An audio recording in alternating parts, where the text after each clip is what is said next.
problem is he's describing a Labour Party that no longer exists.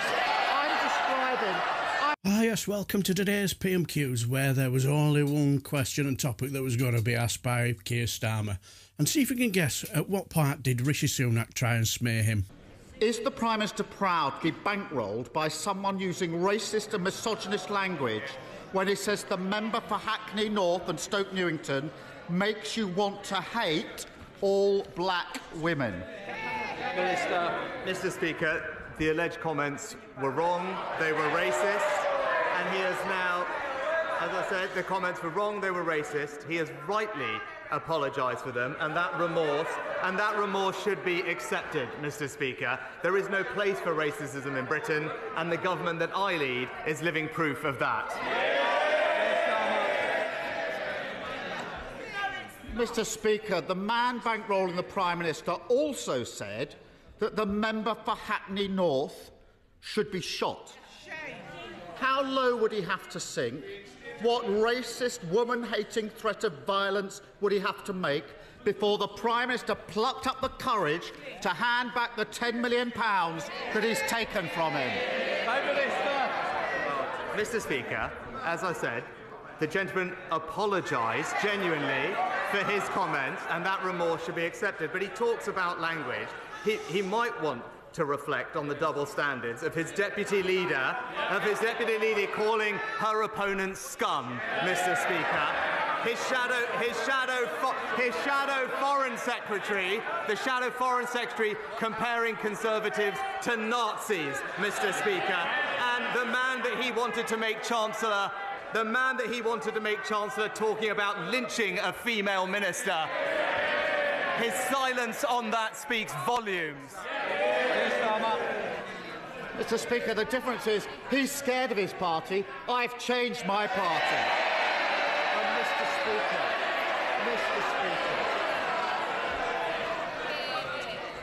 Order, order, swivel-eyed loons.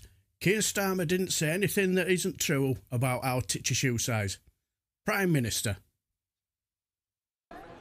2 weeks ago, the Prime Minister invited himself into everyone's living room at 6 o'clock on a Friday evening. No one asked him to give that speech. He chose to do it. He chose to anoint himself as the great healer and pose as some kind of unifier. But when the man bankrolling his election says the member for Hackney North should be shot, he suddenly finds himself tongue-tied, shrinking in sophistry, hoping he can deflect for long enough that we'll all go away. What does the Prime Minister think it was about the hundreds of millions of pounds of NHS contracts given to Frank Hester by his government that first attracted him to giving £10 million to the Tory party in the first place? Prime Minister. Mr. Speaker, I'm absolutely not going to take any lectures from somebody who chose to represent an anti-Semitic terrorist group, Hizb ut-Tahrir, who chose to serve a leader who let anti-Semitism run rife in this Labour Party. Those are his actions, those are his values, and that's how he should be judged.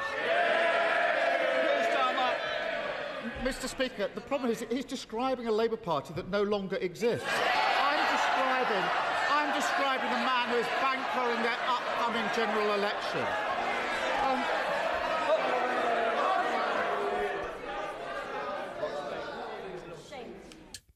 Prime Minister. They can shout all they like. 2 weeks ago, he marched them out like fools to defend Islamophobia, and now the member for Ashfield is warming up the opposition benches for them. And yesterday he sent them out to play down racism and misogyny until he was forced to change course. He won't hand the money back. He won't comment on how convenient it is that a man handed huge NHS contracts by his government is now his party's biggest donor. You have to wonder what the point is of a Prime Minister who can't lead and a party that can't govern. And Mr. Speaker, national insurance contributions fund state pensions and the NHS.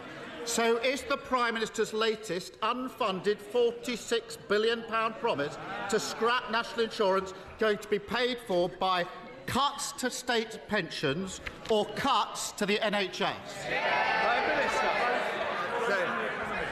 Mr.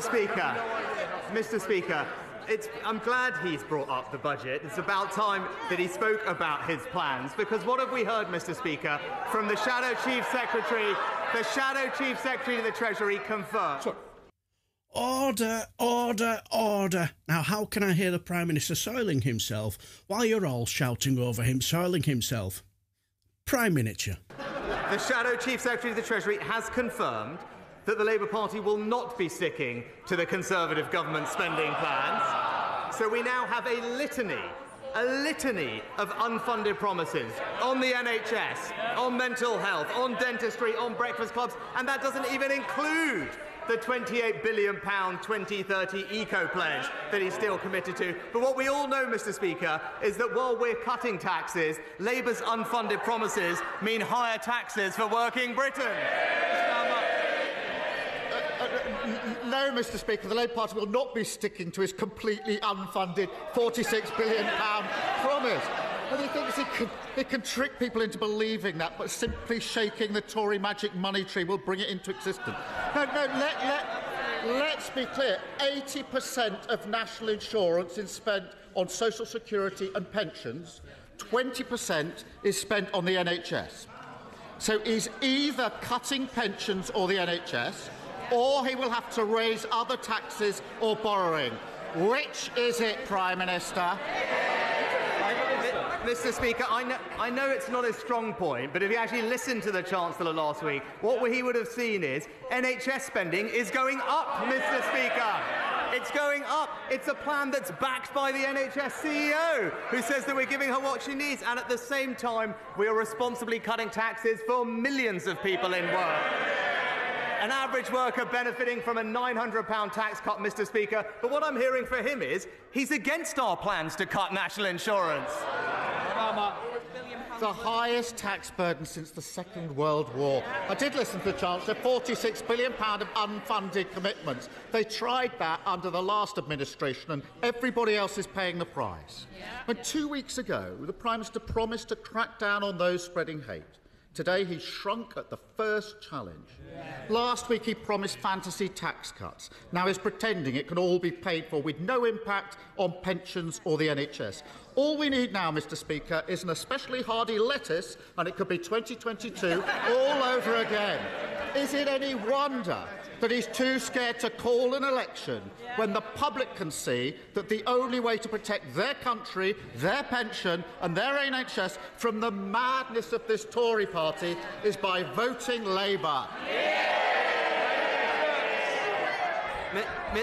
Mr. Speaker, again... No, Prime Minister.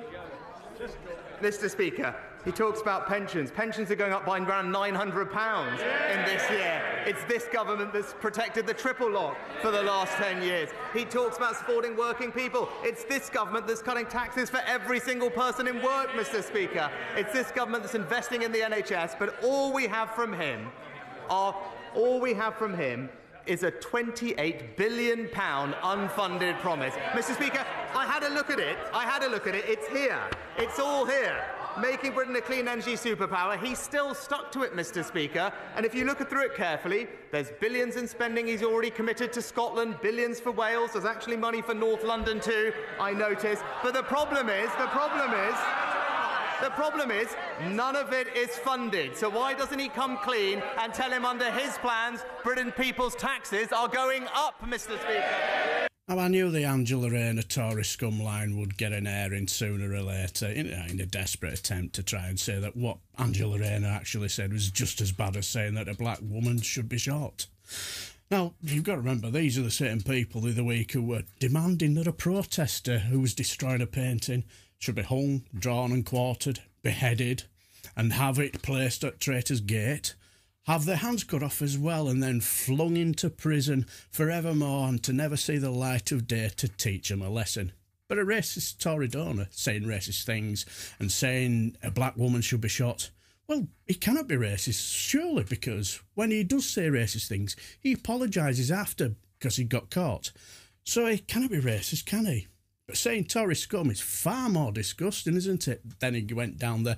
There's but a smear when knowing full well that when Keir Starmer gave them legal advice, it was at the time when they weren't declared as a terrorist organisation. But, you know, when you're desperately trying to defend a racist Tory donor, desperate times calls for desperate measures, don't they? Now, they then both went down the national insurance route on the £46 billion promise. I thought a little bit interesting, and where the cuts are going to come from, the NHS or the state pension, and all you got from our Prime Minister was that Labour will raise your taxes and all that old chestnut.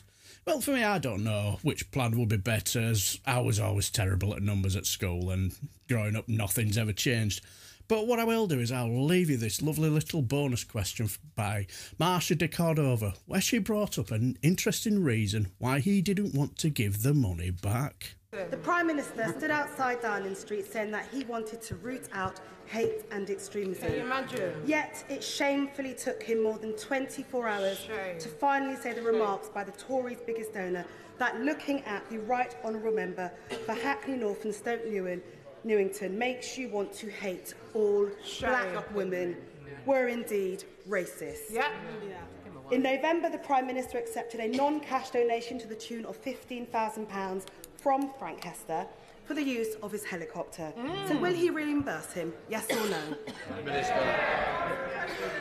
No, Mr. Speaker, and I'm pleased that the gentleman is supporting a party that represents one of the most diverse governments in this country's history, led by this country's first British Asian Prime Minister. Very interesting, eh? Well, you know our Prime Minister in his helicopters, don't you? Especially private ones as well. You know, doesn't want to be seen mingling with the great unwashed now, does he? But yeah, he thinks that calling them Tory scum is just as bad or even worse than a racist Tory donor saying racist things, and calls for a black woman to be shot. Then smears the leader of the opposition with a complete lie, threw in some accusations of anti-Semitism as well. Just showed how bit pathetic and weak he really is, doesn't it? And that reply to Marsha De Cordova's question really showed how pathetic and weak he really is, and not really much of a leader, or just a follow into you. But for me, if I'd have been Speaker of the House, first person I'd have gone to straight away would have been Diane Abbott. I'd have just said, stand up, say your bit, and take as long as you want for me.